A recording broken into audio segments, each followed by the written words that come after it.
Now I'm going to go through the cannabis products that are currently out there on the market, how to use them, and the different effects that they can have. Once upon a time, all we knew was smoking, but now there are many different ways to ingest cannabis. Each way is going to have a different effect with different timing. So we have smoking, which most people are familiar with. There's now vaporizing.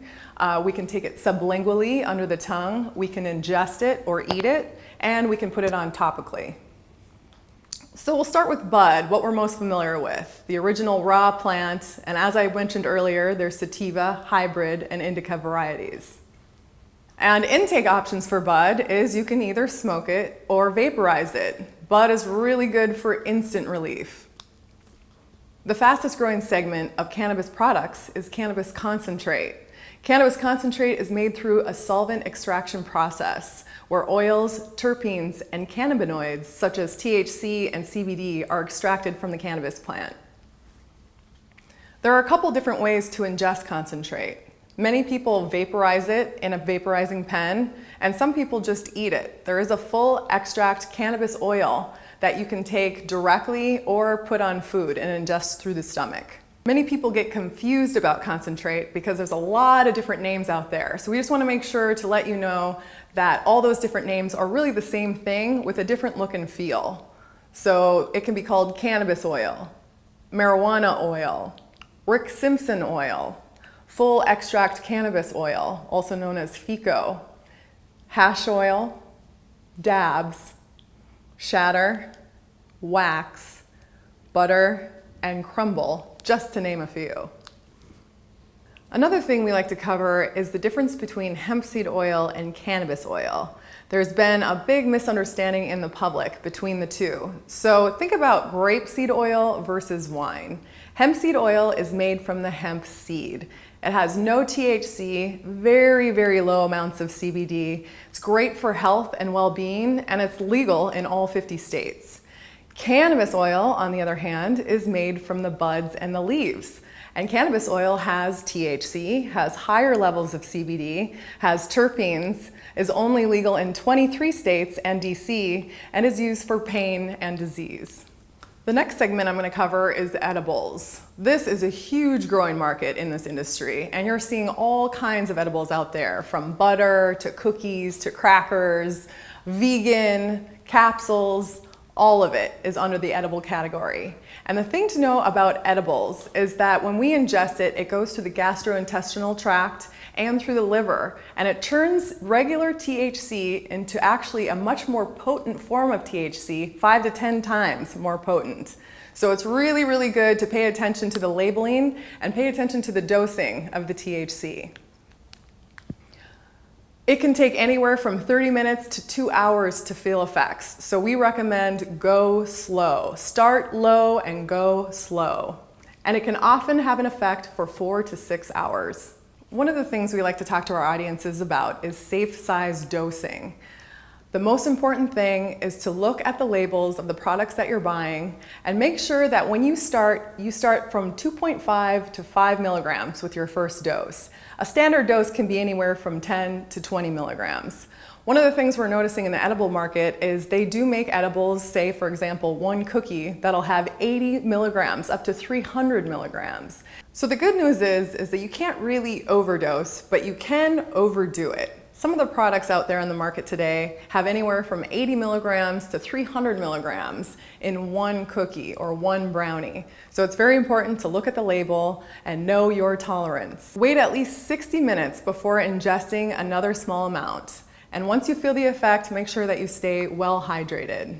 Another segment of products out in the market are tinctures. And there are many different types of tinctures. One of the things to look at is what is the base of the tincture. This is going to help you understand how bioavailable it is. So for example, you'll find tinctures that have a base of glycerin, or that have a base of alcohol, or that have a base of coconut oil or any other kind of oil. We recommend going with a tincture that has a base of oil to make it more bioavailable for your system, which just means that your body is able to absorb it much better. One of the most efficient ways to absorb THC is sublingually. The cheek and the area under the tongue have a lot of capillaries and tiny blood vessels. This means that the medication can be absorbed directly into the bloodstream without needing to go through your digestive system, and the effects can be felt within 15 to 60 minutes. You can also utilize tinctures in a tea, and in that way it'll be more like an edible, going through the gastrointestinal tract and the liver. And it will last a little bit longer, usually around 4 to 6 hours. Topicals is another segment of cannabis products on the market today. Topicals are really great for people who don't want to smoke or eat cannabis. It works by rubbing it directly onto the place of pain, great for arthritis, great for muscle pain and joint pain. It goes through the skin transdermally and works as an anti-inflammatory directly on the spot. Another way to ingest cannabis is juicing. As Edie had mentioned earlier, this is a great way to get cannabinoids into your system without the psychoactive effects.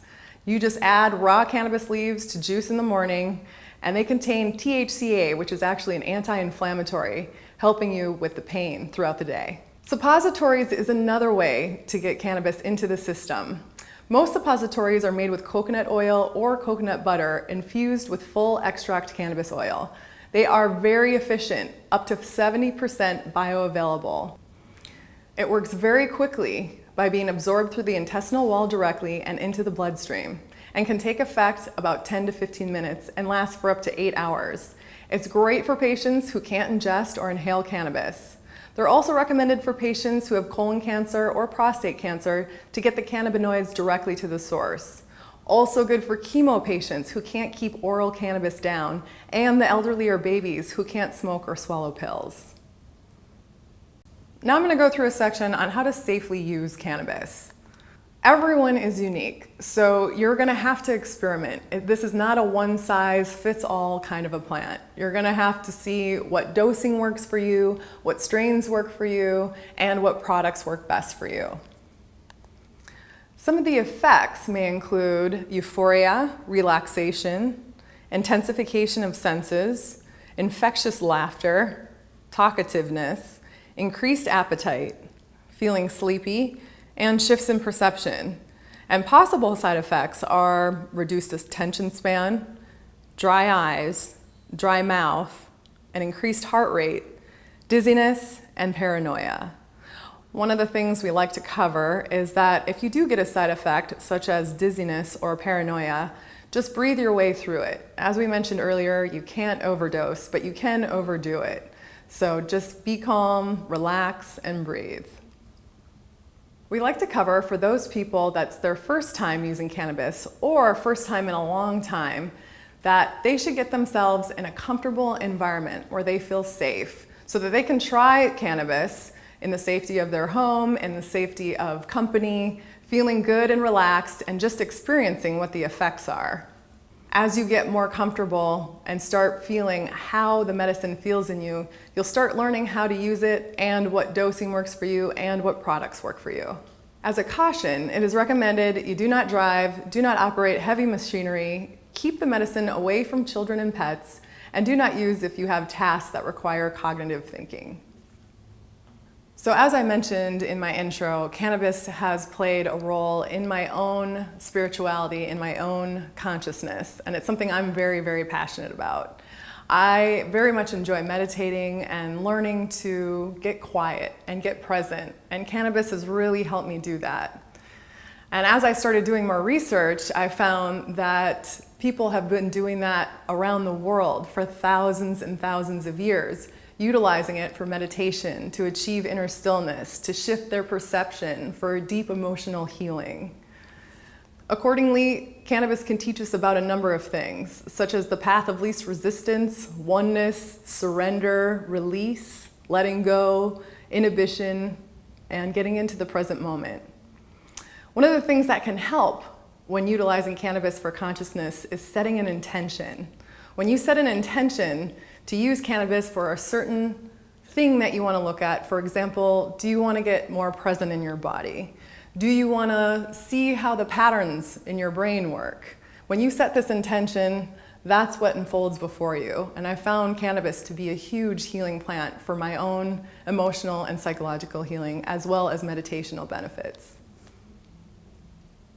Cannabis inhibits the brain from functioning at a normal capacity, which provides a great deal of relief for many people who are bombarded by their own resistant thoughts. Today, many patients using cannabis report positive emotional and psychological effects, including open-mindedness, creativity, humor, laughter, bliss, acceptance, tolerance, gratitude, forgiveness, and empathy.